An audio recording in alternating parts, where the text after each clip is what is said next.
Netīrās cilpas, LV Soul Systems, let's go! Jā, var sakot, tu zini mani, tu arī zini mani. Es esmu Elvis, es esmu primāri laikam mūziķis. Es kādreiz gribēju sev saukt tikai par mūzikas producentu, vai es darbojos ar mūziku vai kaut ko tādu, bet man sieva saka, ka man ir jāsauc sev par mūziķi, lai gan es nezinu notis. Līdz ar to, jā, mūzika, dīdžejošana, jeb diskžokeja māksla. Es kā diskžokejs esmu LV Soul Systems, un arī notikumu kurators, teiksim tā.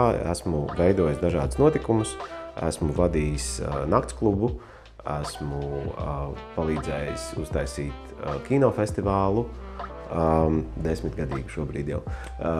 Un esmu arī izveidojis naktskluba zīmolu pirms 300 gadiem.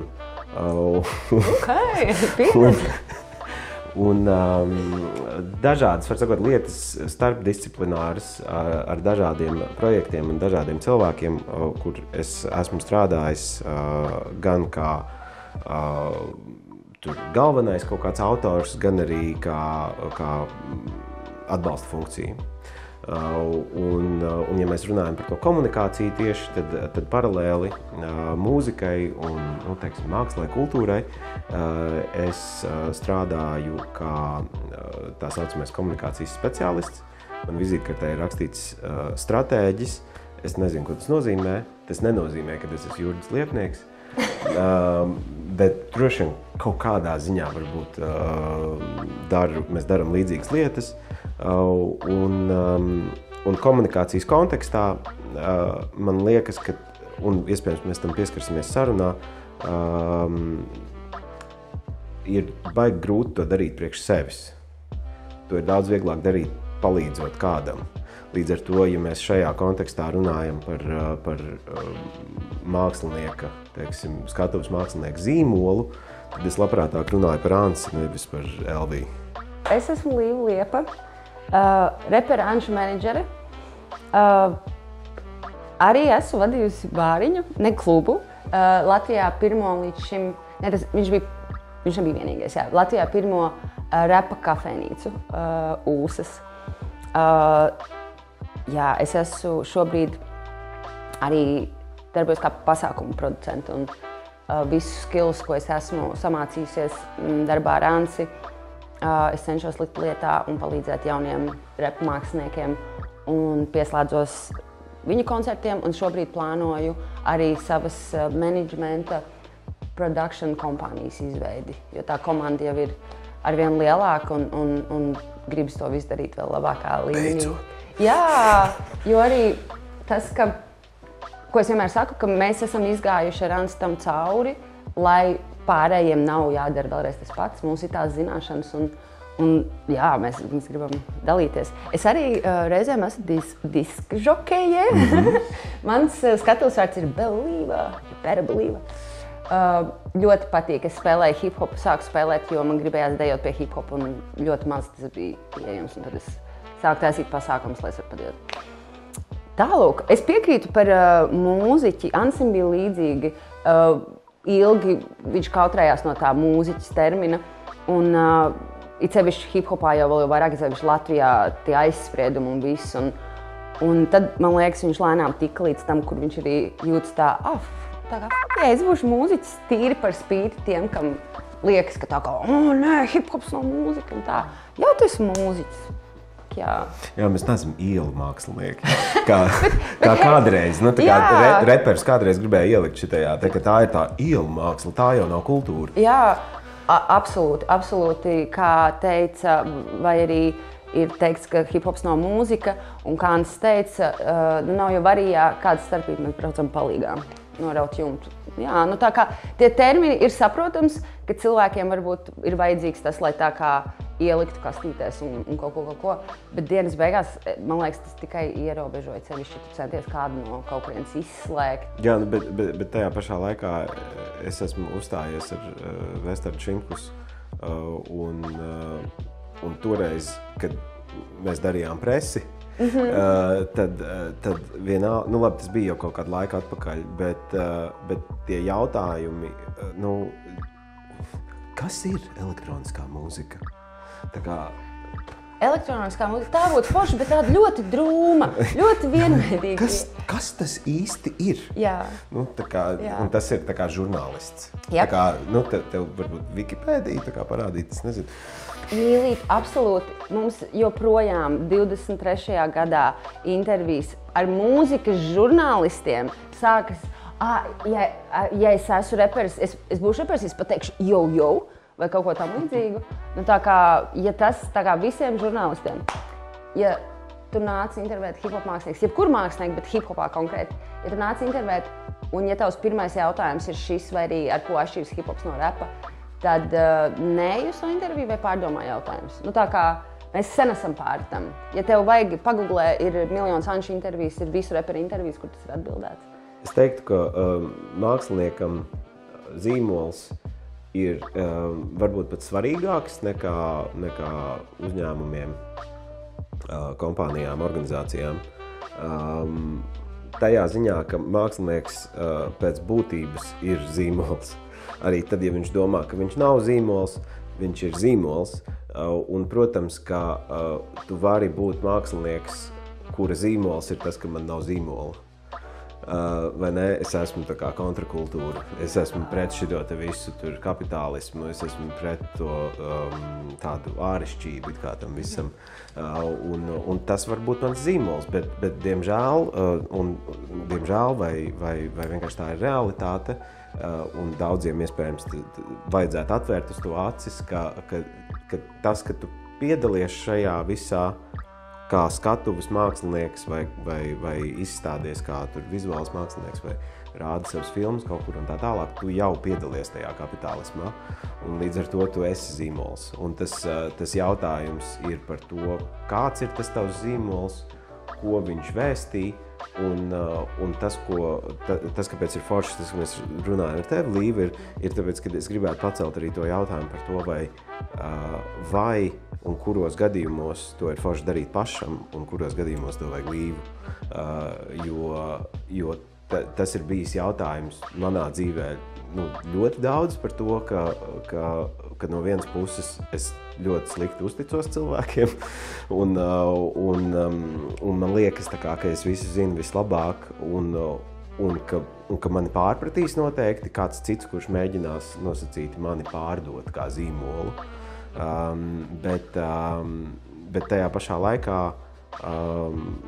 man liekas, ka tur ir bišķi tās kurpnieks un kurpes tas moments, un ir ļoti veselīgi, ja tu vari atrast to savu menedžeri, to cilvēku, kurš tev ir līdzās, vai cilvēku komandu, kas tev ir līdzās, kas var domāt par to zīmolu, kamēr tu vari turpināt būt kontrakultūra un mākslinieks un tā tālāk. Un es zīmols, nē, es jau vienkārši to mūziku taisu vai es tur vienkārši gleznoju. Baigi interesanti par to tā kā mākslinieku, kā to brendu, kā tādu jau, es par to nebiju padomājis. Jo mūsu gadījumā tā kā, un par menedžēšanu arī, atgādiniet, jo tā ir arī, kā mēs līdz tam tikām, tas ir ļoti labs points, sevišķi Latvijas mērogā. Tātad sākotnēji viss sākās ar logo tapšanu, un tas viss nāca ļoti sen, ļoti dabīgi un pakāpeniski. Ansis ar brāli kopā, Kārlis, Ansis, netīrās cilps. Anša brālis ir vairāk producents, viņš nerepo. Un Ansis repo un arī ir producents, un viņiem tikko ir iznācis albums Melnzara grāmata. Tā kā visās straumēšanas vietās klausties, šis ir apdētotais Melnzara logo. Bet jā. Mans mīļākais gabals Anša beats. Jā, vai ne? Es esmu tas čels, kas paņēma ilgi slabējs, tas slabējs, es dievinu, tas ir tāds Seinfelda vibes, absolūti super. Bet jā, jebkurā gadījumā logo radās, es negribu samalot, manuprāt, tas bija Aigars Mamis, mūsu čomiņš, kas izveidoja to cilpu, to logo. Viens no lielākajiem dizaineriem Latvijā. Jā, absolūti. Un tas, ka tā kā mēs esam pazīstami, un kad tur 10 gadus vai cik apakaļ viņš šitam tā pieslēdzās un vienkārši uztaisīja un tur vairākas variācijas. Viņš bija skaters kādreiz līdz ar to. Jā, un mēs vēl joprojām paši pamat logo ir vēl joprojām viņa veidotie tas PDF dokuments. Tas ir tas, ko mēs izmantojam. Nu, lūk, un tā bija viņa izpratne par to cilpu. Cilpa, tāpēc, ka it sevišķi hip-hop mūzikā, bet vispār daudz tiek samplēta mūzika un griezti kaut kādi fragmenti vai beat fragmenti un cilpot. Jā, viņi liek uz aplu, lai viņš skan un to sauc par cilpu. Tā kā Ansim un brālim viņiem patīk tāds netīrais, smagais tāds hip-hop, tāds viņiem ir tāds netīrās cilpas. Bet kāpēc jūs gribējāt taisīt logo? Tas nāk no... Jo man šķiet, ka tas nāk no arī mums, piemēram, kādreiz un tā tālāk, ka tas ir kaut kas tāds, kas ir dabīgi hip-hop kultūrai.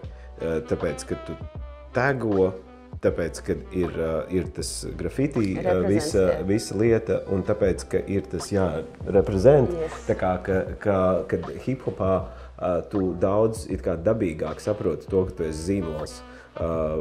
Varbūt pat ne tādā tirgus nozīmē, bet tādā vairāk, pozitīvā nozīmē izrādīšanās, nozīmē tādā tā kā, un droši vien tāpēc arī jums bija pilnīgi dabīgi, mums arī vajag logo, jo ritmiņš arī bija logo. Jā, vai ne?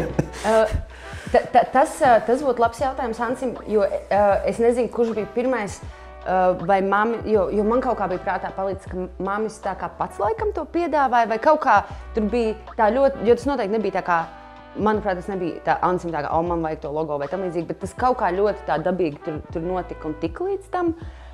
Pilnībā tev piekrītu, hip-hopā kopš pirmsākumiem vislielākā nozīme ir piederībai.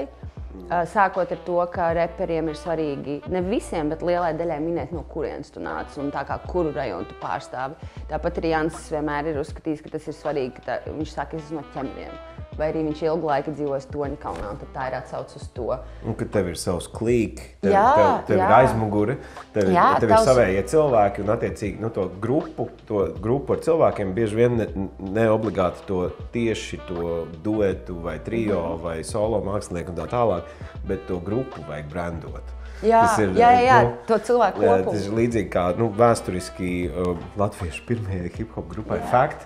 Bija grupa Fact, bet tas, kas bija svarīgi, bija tas, ka ir tas crew, kas ir rulemakers, un tur vajadzēja zīmolu. Tas bija tā kā svarīgi, ka tam ir zīmols, ka rulemakers kaut kādā veidā rakstās, ka to var kaut kā uzrakstīt uz sienas, ka to var uzlikt uz, tajā laikā uz krakliem. Es nezinu, vai tur kāds lika kaut ko, bet... Jā, ļoti, jo hip-hopam arī tā underground pozīcija vienmēr ir bijusi tā, ka viņam ir pašam sevi jābīd gan Amerikā, kur tas cēlās, gan Latvijā. Un tad tā ir arī tā pazīšanās zīme, un arī faniem, ka tā kā tev ir svarīgi to atbalstīt, tev ir svarīgi parādīt, tā kā par ko tu iestājies. Un, atpazīšanās zīme arī. Un plus atbalsts māksliniekam. Jo hip-hopā viss ir nācis tikai pašu spēkiem. Tā kā, lai tiktu līdz šim momentam, Ansis ir strādājis 22 gadus. Tā kā 22 gadi. Tas nav tā, ka mēs rekur uztaisījām logo. Tas viss ir nācis tik ilgi un pakāpeniski. Arī merčs līdz vispār tika līdz merča tirgošanai, līdz merča idejām un līdz tam, kur tas ir tagad, tas ir bijis vienkārši milzīgs darbs. Un tā ir absolūta sinerģija ar fanu atbalstu, jo tas nenāk, ja cilvēkiem tas neinteresē. Un mums ļoti daudz ir nācis cilvēku stimulu, ka tā kā, viss sākās ar bīnijiem, tā kļūst par milzīgu atpazīšanās zīmi un tā kā pamatu visam. Un tad visi nāca uz koncertu un teica, man ir visi bīniji, es gribu jūs atbalstīt, es gribu vēl jums dot naudu. Taisiet vēl, mēs gribam vilkt krēklus, mēs gribam vilkt drēbes.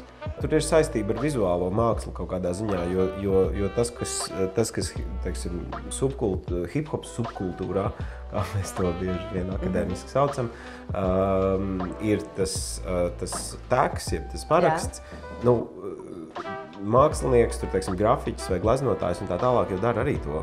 Viņš parakstās.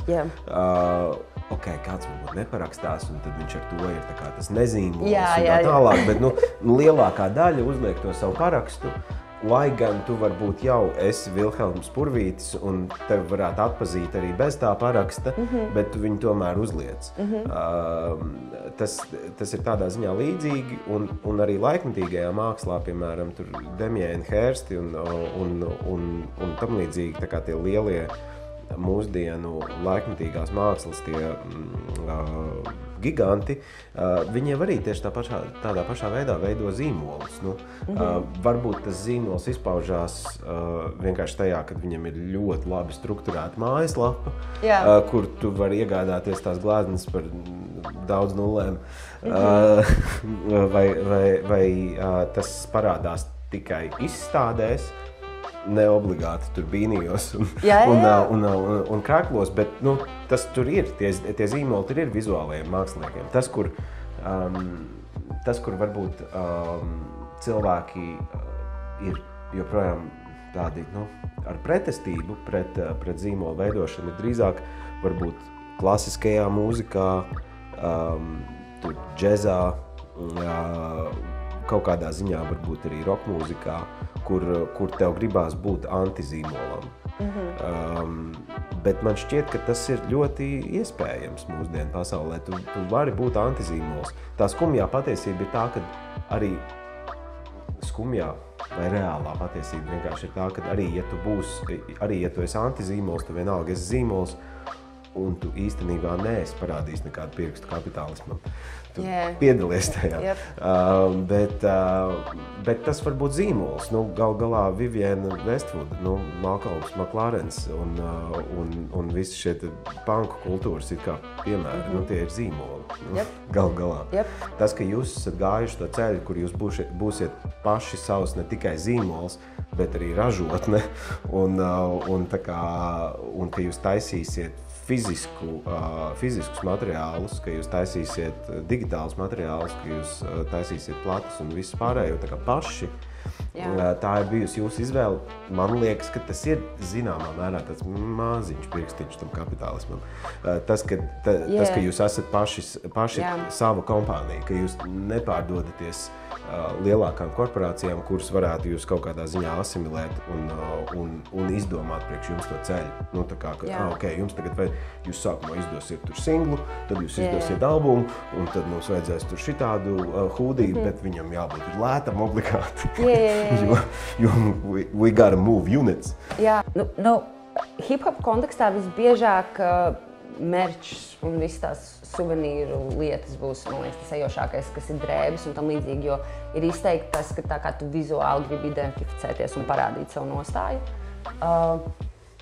Tas nav, tā kā par kaut kādu logo izveidu vai kaut ko tam līdzīgi man būs grūti teikt, jo it sevišķi tagad jaunajiem reperiem viņi nāk jau ar savu crew, kur ir savi draugi un čomi, kas viens tādā pašā pašmācībā, kā tas čalis, teiksim, mācās repot, mācās beatus taisīt un producēt, un bieži ir jaunie, teiksim, džeki, kam ir čomi apģērba dizaineri, vai kas arī mācās to vēl. Un tur ļoti dabīgi sanāk tas, ka viņi dod viens otram spotlightu, tas nemaksā tik milzīgu naudu. Cita lieta ir, ja tev ir nauda, ko ieguldīt, tad nav problēma. Tu ej uz kompāniju pie lēbla vai pie kaut kā un daries. Tā Anša pieeja darbam, viņa darba etika vispār nav komerciāli izdevīga. Mēs nekad nebūsim ērtākais brands ar zīmols, ar ko sadarboties. Viņš nebūs ērtākais mākslinieks. Un visticamāk, lielākoties viņa atbild uz visu būs nē. Es smējos, ka Anša menedžēšana tas ir 101 veids, kā pieklājīgi un dažādi pateikt nē. Un tas arī ir tā arī ir nostāja, bet nostāja vairāk tam, ka viņu neinteresē tas pārdošanas faktors tādā klasiskā izpausmē. Viņš nedarīs neko dēļ peļņas. Teiksim, mums pasaka, ka 2 koncertus uztaisīt būs izdevīgāk, viņš pasaka, ka es netaisīšu to koncertu dēļ naudas, ja viņš nejūt tam gatavs vai, teiksim, ja viņš redz, ka tā kā nesaies. Tāpat ir ar mērču un dizainiem, ja visus mērču dizainus, pilnīgi visus logo, visu, ko mēs drukājam, Ants taisa pats. Un arī, jo sākotnēji mēs meklējām māksliniekus un visādus dizainerus, ko sastrādāties. Un tad Covid laiks bija pirmais, kad mēs sākām apzināti jau taisīt drēbes, kreklus un hūdijas bez cepurēm. Un tajā laikā vispār mums nebija naudas, tā kā Covid un viss tas. Un tad Ansim bija tāds, ok, zin kā, es kaut ko bišķiņ māku Photoshopā. Un tā viņš lēnām kačāja tos skills, un tagad tā ir kaut kādā, man vismaz šķiet, kaut kādā mērā pievienotā vērtība, jo tas ir viss, tā ir Anša ideja un viņa izpildījums. Un tad mums ir super druks vietas, kur to darīt un realizēt. Un tiem, kas plāno taisīt merču, teiksim, kā kaut ko, ar ko atpazīt viņu zīmolu, ir ļoti ok iespējas to nedarīt super dārgi. Un sākt, ko mēs arī vienmēr sakam, sāc ar mazumiņu. Ants ilgi staigāja viens ar savu bīniņu, ko Ozols viņam uztaisīja. Un ilgi bija moments, kā visi viņam prasīja, ka es arī gribu cepurāgi, ok, tad bija cepurs. Tad ilgu laiku mums vajadzēja saņemties un tā kā, jo tas viss ir naudas ieguldījums un arī risks. Un tas, ka tas tagad ir izaudzis līdz kaut kam tik veiksmīgam, ir milzīga darba rezultāts un milzīga mīlestība un uzticība no faniem, tas ir vispār nenovērtējami. Mums ir tās zināšanas un mums nenormāli daudz palīdzēja Ozols. Šautauts Ozolam, viņš ir hip-hop merča aizsācējs, tas kādā levelā viņš ir darbojies jau vairāk kā 20 gadus ir amazing. Un tas, ka viņš vienmēr ir bijis gatavs palīdzēt un teikt ieteikumus, un mēs tieši tāpatās. Un mājaslapu arī mēs izveidojām līdz ar Liels mākslas albumu, kas ir 3 gadus atpakaļ Covid laiks, jo mēs sapratām, ka mums vajag pēc iespējas ērtāku attālināto tirgošanu. Un tā kā Ansis arī apzināti bija darījis izvēli jau ilgus gadus netaisīt taustām formāta albumu, tad tā likās arī ļoti ērts veids, kā tu, teiksim, digitāli viņi var lejuplādēt un atbalstīt mākslinieku. Jo tur ir dabūjami pilnīgi visi viņa līdz šim izdotie albumi digitālā versijā, jebkuru, ko tu gribi. Jā, viņš arī jau arvien tuvāk ir arī, kāds tuvāk, jau kaut kādu laiku tā ir tā kā peļņas ieguvas lieta. Ļoti nopietna un ļoti vērā ņemama. Līdz tam, protams, ir bijis jāiet. It sevišķi grūti ir, kad līdzīgi kāpēc Ansis ļoti, teiksim, nelabprāt tur strādā vienalga kā influencers vai kaut kas tam līdzīgas lietas, viņam nepatīk doma, ka viņam kaut kas ir jāselo faniem, jo viņam uzreiz tā liekas tā kā negodīga, nepatiesa komunikācija. Un tāpēc, jā, viņam viss, kas tā kā dabīgi notiek, sevišķi tas nāk tā kā no fanu intereses, un grūti ir arī ar tām cenām, jo kvalitāte un cenas pieejamība ir divas tik grūti apvienojamas lietas. Mēs esam tik ilgus gadus meklējuši, tā kā, kas būs piemēram, jo mēs gribam to Anša kvalitātes levelu, bet mēs gribam, lai fani var arī nopirkt un lai neizskatās, ka mēs mēģinām plēst no viņiem 9 ādas. Bet lai mums tas bizness turās, lai mēs varam uztaisīt vēl kaut ko un arī izdzīvot. Definēt kaut kādā veidā sevi. Un ko nozīmē zīmols? Zīmols nozīmē to, ka tu kaut kādu lietu kopumu, kas nodefinē tevi, kas apraksta tevi, kas iedod cilvēkiem un tavai auditorijai kaut kādu iespaidu par to, kas tu esi un par ko tu esi un par ko tu iestājies. Un tas ir tas iemesls, kāpēc domāt par to zīmolu. Un kādam tas var būt, man obligāti ir nepieciešams, tad, kad es kāpju uz skatuves, man ir nepieciešams logotips aizmugurē, kādam tas var būt, man obligāti ir nepieciešams ieslēgt sarkanu gaismu, kā man. Tas ir tavs... Jā, es citas gaismas neizmantoju. Tagad, kad tā saka, man tāds, bet tiešām... Ļoti. Tur tā lieta, tas zīmols var būt viskaut kas. Tam nav, jūsu piemērs parāda to, ka zīmols, tas nozīmē, ka jūs izskatāties tā kā kompānija. Jūs izskatāties tā kā jūs varētu būt tur, piemēram, sneaker kompānija, vai ne? Un tad jums tur ir šitādas lietas un tādas lietas. Un mums arī sneakeriem mēs taisījām metāla blīvus. Jā, viņi ir custom made, mums ir superīgs rotkals reims. Automātā vai bieži vien, ja mēs runājam par kļūdām, tad man liekas, ka tas, ko tā galvenā kļūda, ko izdara mākslinieki, ir, ja viņi nenodefinē priekš sevis tos mērķus, viņi pakļaujās kaut kādā ziņā tam, kas notiek pēc tam, kad tu jau esi uzkāpis uz tās skatuves, kas notiek pēc tam, kad tu jau esi uztaisījis to savu TikToku. Un ja viņi nav nodefinējuši tos mērķus pirms tam, tad ir ļoti liela bīstamība, ka viņi taps ietekmēti no tā, kas tur notiek vai nenotiek. Un tam līdzīgi izrietoši no tā mērķa, ka tu nesagaidi ka tevi definēs auditorija, ka tevi definēs ārpasauli, definējot pašam sevi, tu vari nonākt daudz lielākā mierā varbūt ar sevi, īpaši tad, kad sanāk, nesanāk. Es ātri gribēju vēl piekomentēt, tu jautāji par peļņu, vai ir vai nav iespējams pelnīt. Ir iespējams, ir jāsaprot tas, ka tas būs ilgs un lēns ceļš. Jaunajiem reperiem ir forši tas, ka viņi nāk jau ar lielu savu sekotāju baru un viņi var iztirgot 1000 palādījumu biļetes. Un tas tā kā pirmajā koncī jaunie džeki, tas nav what? Tas ir jāmāk. Un tas ir nenormāli forši, ka tu redzi, kā strādā tās jaunās paaudzes jau visu komunikāciju ar tiem faniem. Un viņi ir die hard, viņi nāks un darīs. Un tu redzi, ka jo tu esi patiesi, viņi ir patiesi, un tur būs, un tur nāks arī tā nauda lēnām garā. Atceries, ka ja tu esi uz skatuves, tu jau esi zīmols, tāpēc ir labāk, ka tu esi sapratis, kāda veida zīmols tu esi, pirms tu vēl kāp uz tās skatuves. Tas būtu numur 1 no manis. Papildinot šo, bieži vien, pat ja tu nezini, ko tu gribi, ir labi zināt, ko tu negribi. Un šie lēmumi, jo absolūti pilnīgi piekrītu, lietas, kuras tu nebūsi padomājis un nezināsi, tev prasīs, un tev būs jāizlem, un ja neizlems, kāds cits var izlemt tavā vietā. Un tad, aizbīdīt to kaut kur, tā kā tā ir lieta. Jo pat ja tu nezini, bet es nezinu, es gribu to, bet ko toču tu negribi? Pie tā var turēties. Manuprāt, tā kā būt realistiskam un patiesam pret sevi un pret to, kas patērē tavu mākslu. Absolūti. Es domāju, ka tā arī ir, ka māksliniekam nav jānodarbojas ar pārdošanu. Mākslinieka loma nav pārdot, mākslinieka loma ir iesaistīt.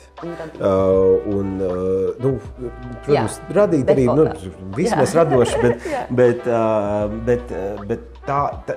tā ir tā lieta, ko mākslinieks dara. Viņš iesaista tajā, ko viņš dara, kaut kādā lielākā vēl bildē, pievēršot ar savu darbību uzmanību kaut kādiem varbūt sociāliem jautājumiem vai politiskiem jautājumiem vai vienalga, bet mākslinieka loma ir iesaistīta. Un tāpēc arī mākslinieki bieži vien var būt influenceri vai ietekmēt kaut kādā ziņā sabiedrisko domu, ietekmēt kaut kādas auditorijas un tā tālāk.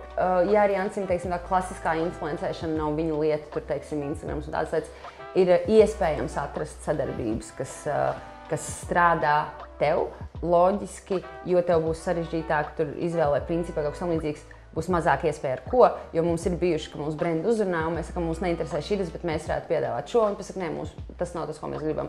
Viss kārtībā, bet, teiksim, kaut kā sadarbība ar Nike, kas ir jau ilgus gadus absolūti dabīgi. Viņam nav jāliek ne bildes, nekas vienkārši tas ir mūsu mugurā.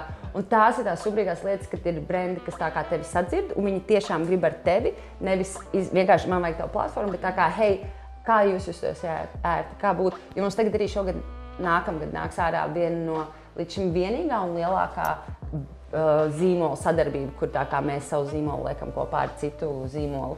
Un tā nav bijis. Un tas viss notiek kaut kādā mērā ļoti dabīgi, jo viņi apzinās tā kā, kas mēs esam. Viņi apzinās to, es uzreiz viņiem teicu, ar mums nebūs viegli. Un jums noteikti citi mākslinieki būs izdevīgāk. Bet, ja jūs gribat tanci, tad mēs varam runāt. Un bija ārkārtīgi prieks redzēt, ka tu runā un tu beidzot redzi, ka cilvēki tevi dzird. Jo viņi pat tiešām grib atrast, kā.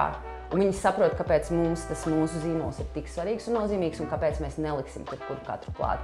Un kāpēc, šito mēs gribēsim, bet šito mēs ne.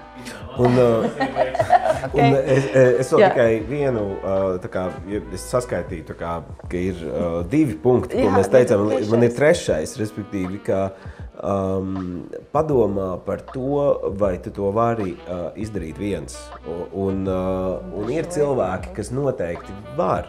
Bet es domāju, ka tā ir minoritāte un lielākai daļai cilvēku vajag komandu, lielākai daļai cilvēku vajag vismaz vienu vēl cilvēku, ar kuru spēlēt pingpongu kaut vai. Tā kā tas nav obligāti jābūt tā, ka tu algo menedžeri, un tu vispār vēl nekas neesi, bet tu jau algo menedžeri. Bet tev varbūt vajag draugu, sievu, vīru, whatever, ar kuru tu vari pamētāt tās idejas un ar kuru tu vari to savu zīmolu, to kāpšanu uz skatuves, tos pirmos soļus, kaut kādus arī 30. soļus darīt kopā. Jo lielākajā daļā gadījumu mēs tomēr esam tā kā sociāli dzīvnieki un mums ir vajadzīga tā komunikācija ar vēl vienu cilvēku, un tas pieskarās arī tai lietai, par ko tu biji ierakstījis tajos punktos par tīklošanu, ka visbiežāk, vislabāk tīklos par tevi, nevis tīklos tu. Viennozīmīgi. Preach. Jā, thanks.